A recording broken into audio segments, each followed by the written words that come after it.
Everyone has times when God feels far away, when he feels distant, when you feel like your prayers just aren't going any further than the ceiling. Where's God in times like that? Why doesn't he answer, or does he? In this video, with one passage of scripture, with one sentence, I'm going to give you 7 powerful truths that'll help you anchor your faith when God feels distant.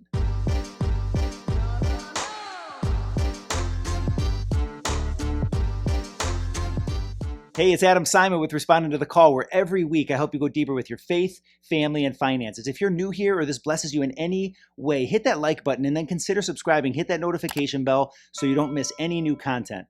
All right, let's jump into it. I've loved you with an everlasting love. Therefore, I've continued my faithfulness to you. This is a passage of scripture and a promise from God that lit up my world when God first impressed it on my life. Like, I've read it over and over. I've quoted it. I've even shared it with people as an encouragement when they needed it most. But it wasn't until recently that I realized I've been quoting it wrong the entire time. Like, it definitely wasn't intentional. It wasn't that I was trying to twist or misrepresent what God was trying to say in it. That couldn't be further from the truth. But what I didn't realize till up until a few months ago is that as powerful as this promise is, and as encouraging as I was trying to be with it, I wasn't telling people the whole story, because this entire time I've been leaving out the best part. And one of the most important things about this passage, or any passage of scripture, is its context, meaning who was it originally written to and why was it written? So what's happening here in Jeremiah chapter 31 is that God's speaking to his people through prophets, right? Specific people called during a specific time to give his people a specific message. So in this case, God's speaking through a prophet named Jeremiah during one of the darkest period in Israel's history, while they were in exile. They were refugees. They were captives to a foreign army that destroyed their city and stole them away. They took them far away from their home and from everything that these people knew. So let's just stop there with the history lesson. Let's imagine how they felt. Defeated, disoriented, homesick, maybe a little afraid, feeling like abandoned by God, abandoned by a God who supposedly loved them, a God who seemed eerily silent when they needed him most. I mean, man, how familiar does that sound? Right? We've all been there. Maybe during punctuated moments in our faith, maybe for years at a time, but at some point we've either felt far away from God or he's felt far away from us. And either way, whether it's on our part or his, I want you to hear this verse again, and I want you to hear it in its entirety, because that's how God meant it to be delivered. Because notice how God spoke during the most dark and most discouraging and most confusing times his people ever went through. The Lord appeared to him from far away. I've loved you with an everlasting love, therefore I've continued my faithfulness to you. From far away.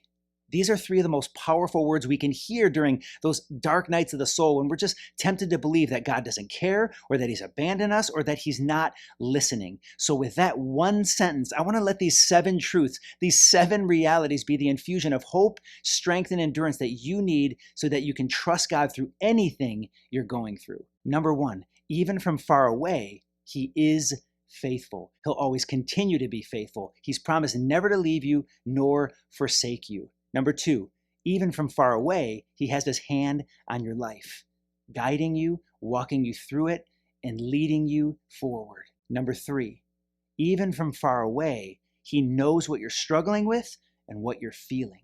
Number 4, even from far away, he's still watching, just like he was with Jeremiah. He's still watching, he's still leading, he's still shaping your life in ways you might not be able to see right now. Number 5, even from far away, he has a plan for this moment and a plan for this season of your life.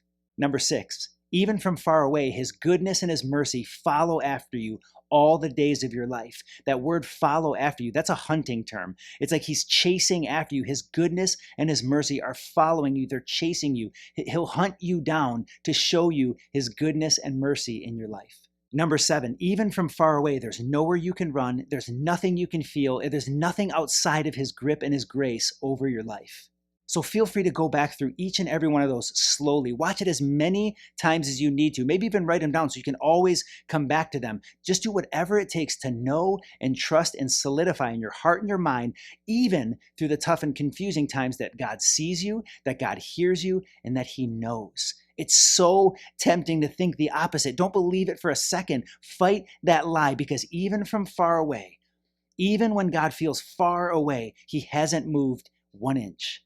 So keep pressing in, keep drawing near, keep reminding yourself of these 7 things. And I pray that as you do, you'll know and you'll see his faithfulness in ways you've never imagined. So hang in there. We're all on this journey together. I'd love to know where you're at and where I can pray for you. So if you can, leave a comment. Let me know which of these 7 tips spoke the loudest to you. Feel free to add more. You can add as many as you want, but I just want to help walk this journey together. I'd love to pray for you. And as you do, I pray that God would show you more and more of himself as you keep seeking him first in your life. See you next time.